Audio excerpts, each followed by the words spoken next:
Welcome, fellas. How y'all doing? We blessed, man. Thank you for having us. Man. Welcome to Flip the Script. Welcome. So we got Lance here to my left. Yes, sir. And we got brother Todd here. How y'all feeling, man? Blessings, family. All is well, man. All is well. We here, man. And first we just want to apologize because we were supposed to came so long ago, but we here now. You know what I'm saying? I think timing is everything. I was saying behind the scenes also. We tried to get you guys up here before. It didn't work out for whatever reason, but right now I think it's an even better time you guys are here. You know what I'm saying? We definitely been highlighting a lot of the OGs, a lot of the veterans in the game, a lot of the guys that's doing that's been around the game for a long time, and you guys been there since day one.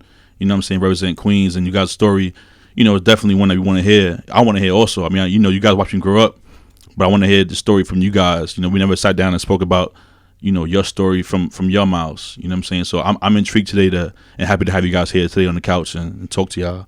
You know what I'm saying? We thank you for having us. I mean, we're going to share. I mean, we want to know how much it's going to be. No, real talk, because our life is an open book, and, we give tidbits here and there. So we're not here to glorify past history. No, of course. You know what I'm saying? Of course. Anything about us is no brags. It's just facts. So we're not going to sit here and amp it up, you know what I'm saying, to over-exaggerate the point. Cats know us, man. We here. It's no brags. It's straight facts. We're not going to glorify it, but we're going to give the listeners and the viewers some of what they want, you know what I'm saying, to make sure they always tune in to Flip the Script. You know what I'm saying? That's what it is. Yeah. It's too early. That's going to be biased by giving. Yeah, because you say if you do that too early, that's bias. Because you do business with them. But that was smooth, though. I ain't gonna lie. That was pretty good. Yeah. Welcome. So, G-Money? So let's start from the beginning, man.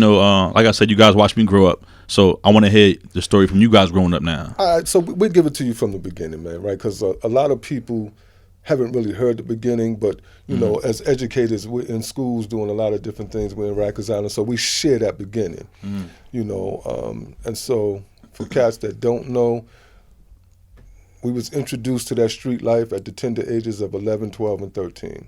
Wow. All we knew was the streets. There's three of us. You see two of us sitting here. I'm the middle, Todd is the youngest, and we have another brother, Tony. Pretty Tony is what they call him. That's what they call him. So, originally, we was born in Harlem, Oh, wow. I really don't claim Harlem too much because all of my life has been in Queens. We touched Queens in the early 60s. We grew up in a single-parent home. My mom and dad, we did have a dad, but just my mom and dad broke up. We grew up in a single-parent home. We was originally Southside Jamaica, Queens. We rep Southside. We're not geographic, you know what I'm saying? Okay. We don't get geographical with it. So we just rep New York. That's what we rep. But the block that we grew up on in Queens, right, every home on that block had what we describe as a fully functional family. They had a mom and a dad. So that meant they had dual incomes. Those kids in those homes had what they wanted. Us coming from a single-parent home, we didn't have what we needed, right? So at an early age, we took matters into our own hands. At the time, we was involved with one of the biggest gangs in Queens at the time. I guess it was equivalent to the Crips, the Bloods, the MS-13s, whatever, but it was one of the biggest gangs. 7 Crowns? 7 Crowns, exactly. And we took matters into our own hands, because we didn't have what we needed. So we called ourselves helping mom make ends meet. And so we started off at a young age, selling weed, trees, whatever they want to call it today. And at the time, we was about 1,500 members strong. And we had a couple of hundred of those members that was selling weed for our family. And actually, my brother was the oldest. It was Pretty Tony. He was like the brains of everything. He's the one that had all of the gimmicks, all of the different things that, Cass was just like, yo, how can we get with this? Yeah. So like I said, we call ourselves making moms, help mom make ends meet. Ends started to meet real quickly. And we went from helping her and we became lovers of money. Hold on, so real quick, hold on, because up here we like to take something's missing. Take a little slow. Have it quick. You moving? You ready? So we're gonna backtrack. Yeah. So Who started Seven Crowns? Oh, that was a brother by the name of.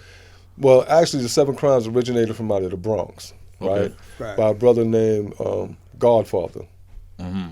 And the prez of the Crowns from the Queens, from Jamaica, Queens, was a brother by the name of Mr. Black. Mm-hmm. And he happened to go to school in the Bronx with the original Crowns from out the Bronx. He brought it out to Queens, right? So the original, originator for the Seven Crowns in Southside in the Queens area was a brother by the name of Black. Back then, he was known as Mr. Black. And it's more than safe to say, even though Godfather started it, Black got more notoriety than Godfather. So some people may think that Black is the originator of the concept of the Seven Crowns. Right, because Queens had more representation. Yeah. Like in the Bronx, it might have been 50 to 100 cats, you know what I'm saying? Queens, it was Goop Gobs us. What was the initiation process to be part of the Seven Crowns? You just got to be like. It wasn't nothing like today, man. You know? Yeah. Like and no disrespect to nobody repping what they rep. Rep what you rep. We just did things in a positive way. But there was some forms of initiation. You had to go through windmills. You had to go through certain things. You had to show that you was tough. You know what I'm saying? We have a saying. Alice ain't raised no bitches. Alice ain't raised no punks. So that's me and my brothers. But that was with all, everybody back then had a hand game. And it was okay to fight a fair one, you know what I'm saying? Right.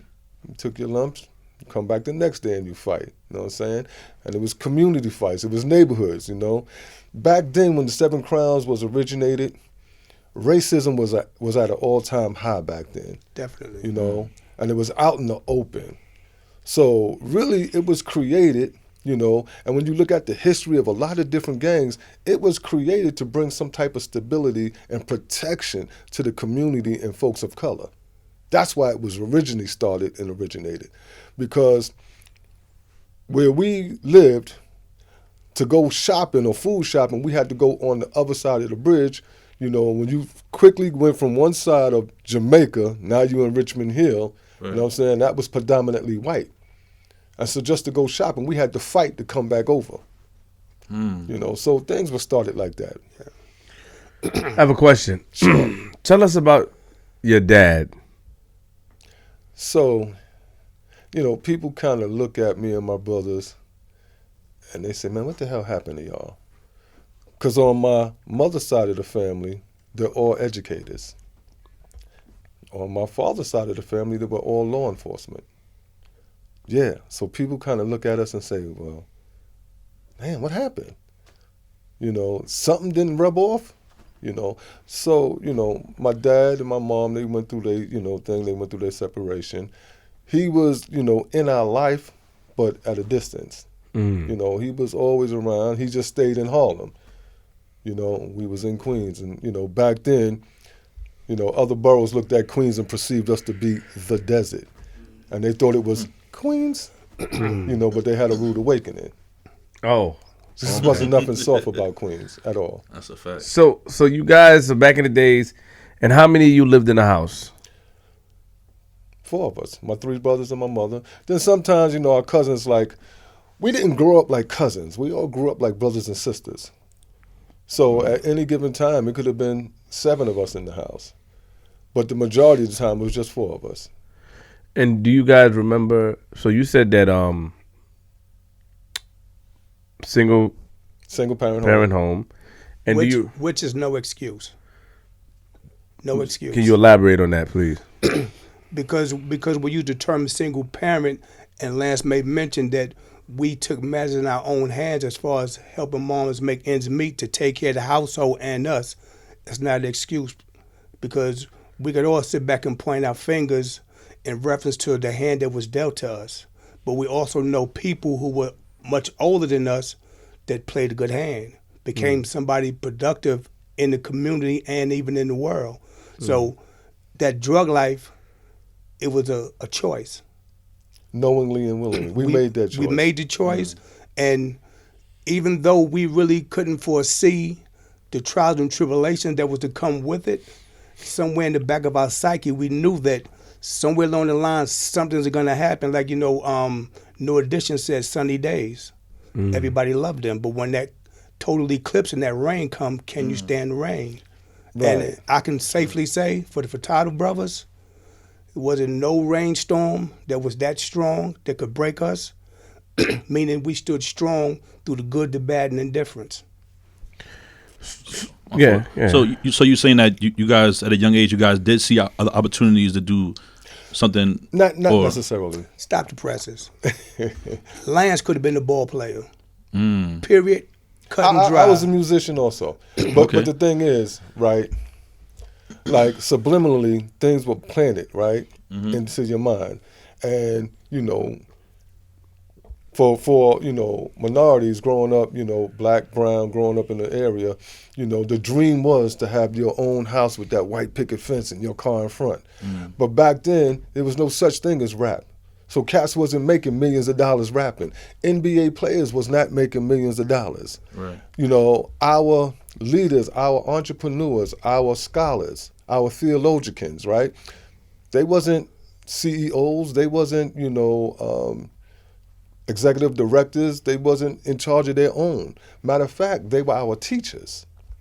Yes. So blacks didn't really, we had the mom and pop stores and things of that nature, but the most common job back then was a factory job.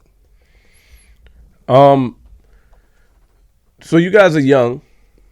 Definitely. Still young. Definitely. Mama love, yeah, helping y'all make it. Do you ever remember the first time you guys decided, like, who was the first one? Was it Tony? Who was the first one to get into the game or introduce y'all to the game at the time that you guys got into it? You know what? So it was sort of like a family trait, because we had an uncle, may rest in peace. But even though it was like a negative influence, but that was our influence, that was our mentor. Back then, in those days, those times, in that era, we did what we did to make it. You know what I mean? And so he was considered to be one of the big, drug dealers. We didn't think it was drugs back then. We thought he was, loan shark or something like that. Hold on, Lance. I love you, man. But one thing we're not going to do, and I know your family. I told you. I know your daughters. They're beautiful people. I love them. But I'm not going to allow you to just skip over your uncle and paraphrase. We don't do any paraphrase in here. Let's back up. Tell us who your uncle is. You want to play smooth over there with the shades on. No. Remember, certain things we're not going to talk about. Yeah. There you go. Certain things we're not going to talk about. So you can't say who the uncle is? I'm not going to say my uncle's name, but I can share what he did. Oh, yeah, okay. It was a person who came in power. We all come to know him as Nicky Barnes. Nicky Barnes was a dope fiend. My uncle took the needle out of his arm and said, yo, you helping me make money, you can get money for yourself. So when Nicky Barnes took his fall, he told on everyone except my uncle. Everybody comes from somewhere. Nicky Barnes just didn't create himself. Wow. So as Lance may mention, it's not that, and this is an old saying that someone said on the picture on the television show before a movie. We didn't choose the game chose us because of history.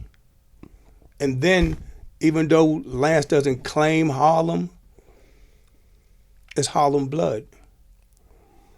Things that from what was materializing in Harlem trickled down to us in Queens, not that we planned it, but it was just there because it was in our blood because of the family ties and things that certain family members did in that day. We just found out recently that Nicky Barnes passed away. He passed away in 2012, but they just talked about it recently.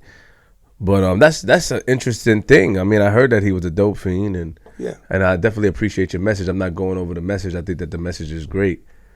Me, I'm more of, this is the good guy. I'm more on the ignorant side.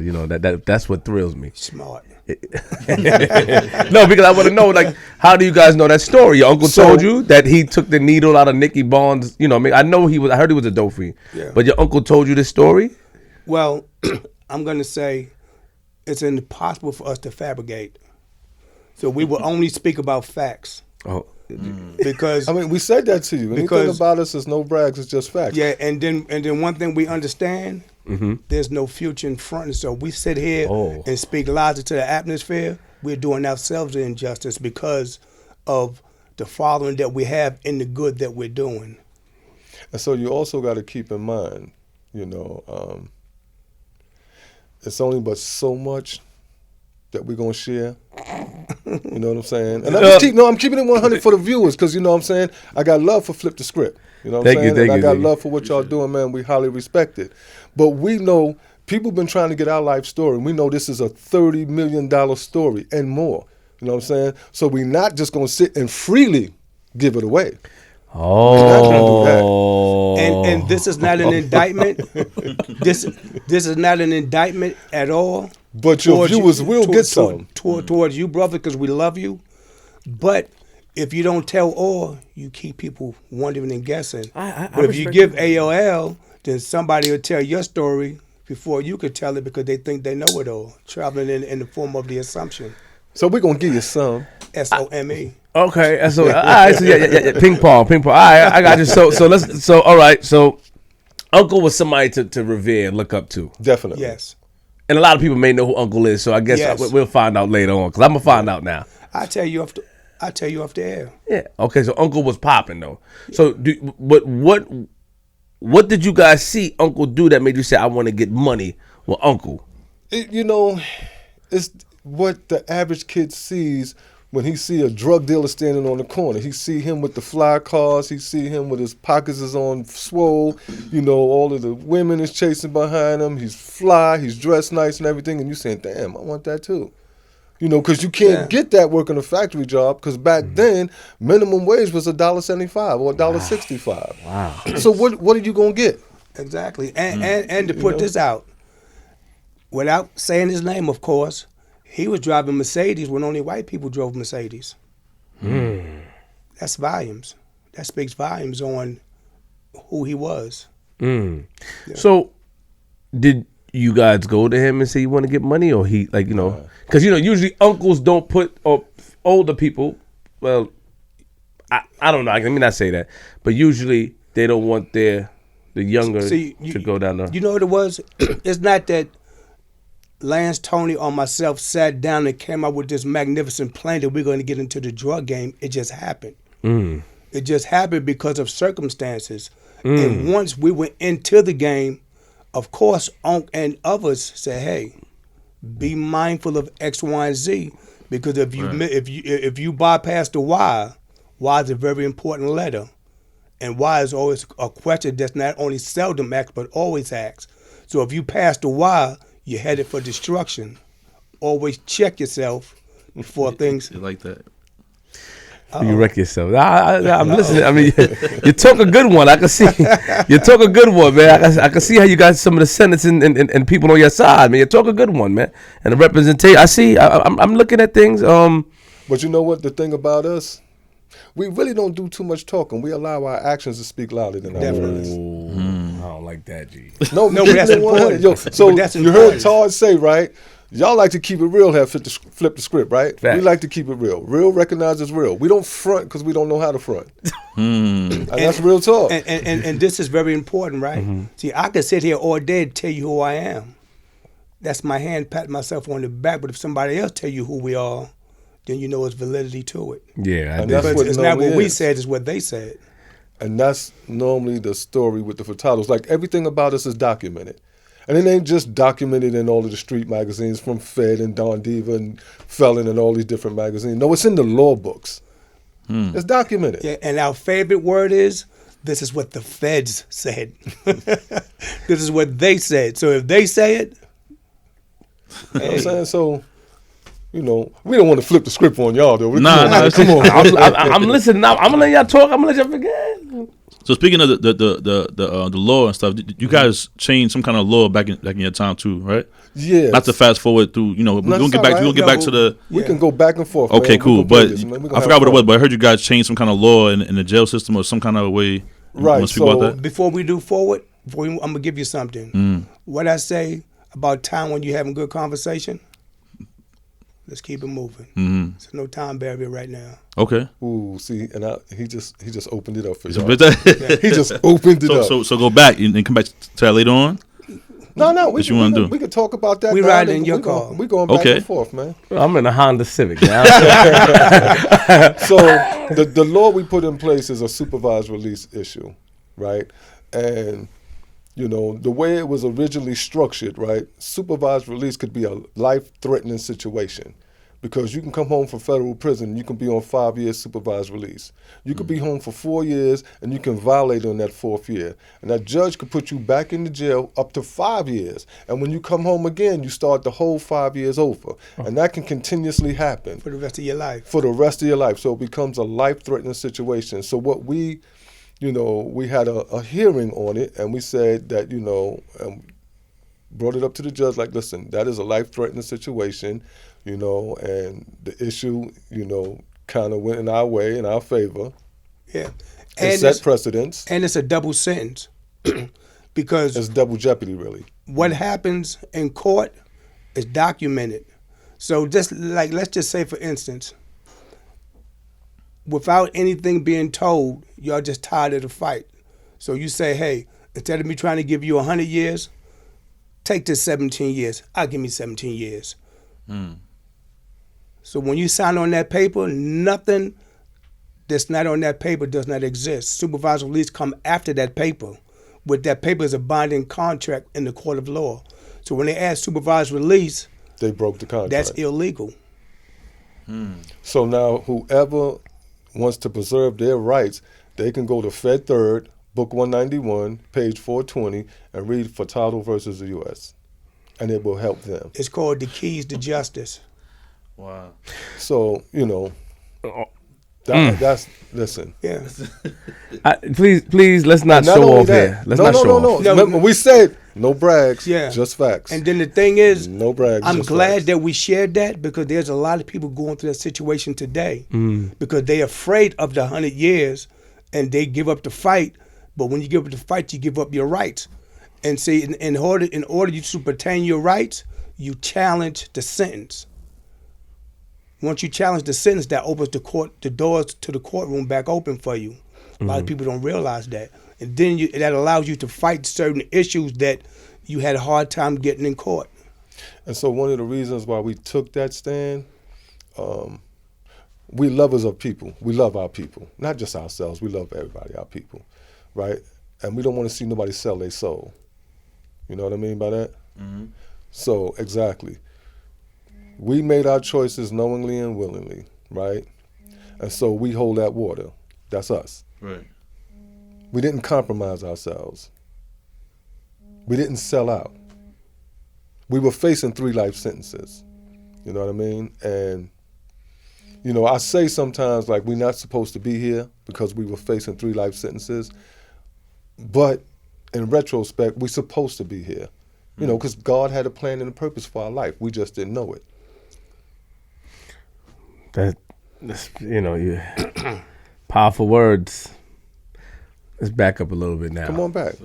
Come on. So, very, very, very, very powerful words, though. Inspirational, and I can see that why you guys, the youths, would be. I could see them gravitating and understanding, listening, because the way you talk, you're talking to my soul a little bit. But me. I have another soul that's pushing out the talk, so to get me back into reality. So come on with it. Yeah. So let's talk about it. So I'm joking. Come on. What school did y'all go to? Wow. Okay. So every school except mine. That's what I was about to say. Every school except mine. That's the slickest talk. Yeah,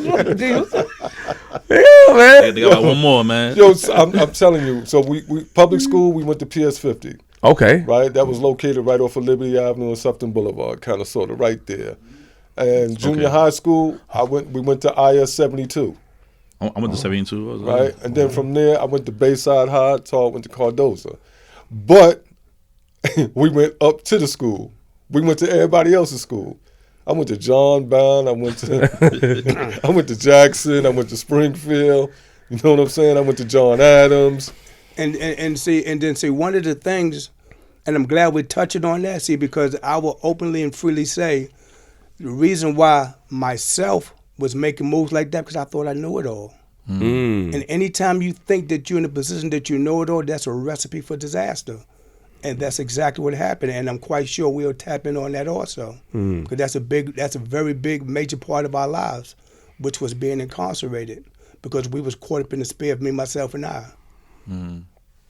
So if you can gather, right, most of our dealings today, we deal with awareness. We bring awareness to our people. Right. Because we could sit here on some buffoonery and we can, glorify our past history. Not to disrespect anybody, because we got love for everybody, and we don't forget where we came from, because had we not come from there, we wouldn't be the people that we are, right? And people described us as gangster back then, right? But when we start talking about what we're doing today is more gangster than we ever could have been.